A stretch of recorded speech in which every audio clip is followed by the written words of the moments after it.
Panorama group, जो सोचता है वो करता है।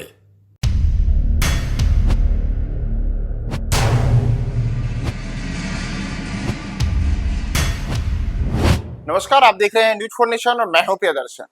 बिहार में विधानसभा चुनाव को लेकर भले ही एनडीए हो या महागठबंधन हो, इनके तमाम घटक दलों के बीच सीटों के शेयरिंग को लेकर के कोई समझौता नहीं हो रहा हो, लेकिन इन सबके बीच बिहार में अपनी सियासी जमीन को मजबूत करने में लगे असदुद्दीन ओवैसी ने सबसे पहले बड़ा ऐलान किया है।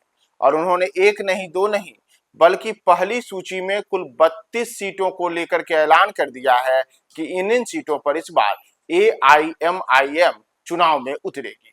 दरअसल बिहार में जहां अगर आप बात करें तो पहले चरण के मतदान के लिए नामांकन भरने की प्रक्रिया भी शुरू हो चुकी है, लेकिन अभी तक किसी भी सियासी दल की ओर से अपनी सूची का ना जारी नहीं की गई है, यानी किस सीट से कौन उम्मीदवार होंगे। लेकिन तमाम चीजों के बीच हैदराबाद के सांसद असदुद्दीन ओवैसी, जिनकी पार्टी AIMIM ने वर्ष 2020 के विधानसभा चुनाव में भी बिहार में शानदार प्रदर्शन किया था और 5 सीटों पर उनके विधायक जीतने में सफल रहे थे। हालांकि बाद में उनके विधायकों में केवल एक विधायक को छोड़कर शेष विधायक राष्ट्रीय जनता दल के साथ हो लिए थे। तो अब एक बार फिर से ओवैसी, जिनकी मजबूत पकड़ मुसलमानों के बीच में मानी जाती है, तो उन्होंने 32 विधानसभा सीटों को लेकर के ऐलान किया है कि इन सीटों पर हम चुनाव में प्रत्याशी उतारने जा रहे हैं। तो सबसे पहले हम आपको बता दें कि ओवैसी इस बार जिन सीटों पर उम्मीदवार उतार रहे हैं उसमें कौन सी से सीट है।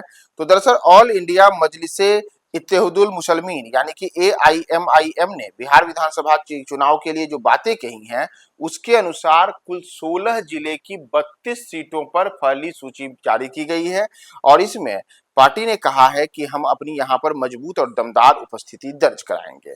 तो दरअसल जो सीटें हैं जिनके लिए 2025 के चुनाव में पार्टी ने अपनी उम्मीदवारी को लेकर के बातें कही हैं, उसमें सबसे पहले पार्टी ने किशनगंज जिले के बहादुरगंज, ठाकुरगंज, कोचाधाम और किशनगंज विधानसभा सीट से उम्मीदवारी पर दावा ठोका है। इन तमाम सीटों पर उनके उम्मीदवार उतरेंगे।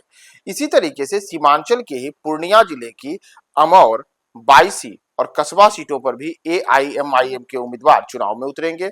कटिहार जिले के बलरामपुर, प्राणपुर, मनिहारी, बरारी और कदवा सीटों पर भी ओवैसी अपनी पार्टी के उम्मीदवार खड़े करेंगे। सीमांचल के ही एक अन्य जिले अररिया की जोकीहाट और अररिया सीट पर ओवैसी की पार्टी से उम्मीदवार उतरेंगे, जबकि मगध के इलाके में भी इस बार ओवैसी अपनी पार्टी का परचम बुलंद करना चाहते हैं और वो एक गया की शेरघाटी और बेला विधानसभा क्षेत्रों में भी उम्मीदवार उतारेंगे। इसी तरीके से मोतिहारी की ढाका और नरकटिया विधानसभा क्षेत्र से भी इस बार ओवैसी की पार्टी उम्मीदवार उतारेगी और साथ ही साथ नवादा जिले की नवादा शहर सीट पर भी ओवैसी की पार्टी के उम्मीदवार उतरेंगे। लेकिन जैसा मैंने आपको बताया कि 16 जिले की 32 सीटों पर उम्मीदवार उतारने की तैयारी है, तो इसमें जमुई जिले की सिकंदरा सीट, भागलपुर जिले की भागलपुर और नाथनगर विधानसभा सीट, सिवान में सिवान सीट, दरभंगा जिले की केवटी, दरभंगा ग्रामीण और गौरा और बौराम सीट, समस्तीपुर जिले की कल्याणपुर सीट, सीतामढ़ी की बाजपट्टी सीट, मधुबनी में बिस्फी, वैशाली जिले की महुआ सीट और गोपालगंज की गोपालगंज विधानसभा सीट पर AIM अपने उम्मीदवार तय कर चुका है और इसे लेकर के जल्द ही तमाम नामों की घोषणा की जाएगी। यानी कि इन 16 जिलों में 32 सीटों को लेकर के ओवैसी ने तय कर लिया है कि हम इन तमाम जगहों पर उम्मीदवार तय करेंगे और अभी तो फिलहाल जो नाम जारी की गई है सूची, उसके अनुसार विधानसभा सीटों का ऐलान कर दिया गया है कि हमारी पहली सूची में इन 32 सीटों पर चुनाव लड़ने का ऐलान है।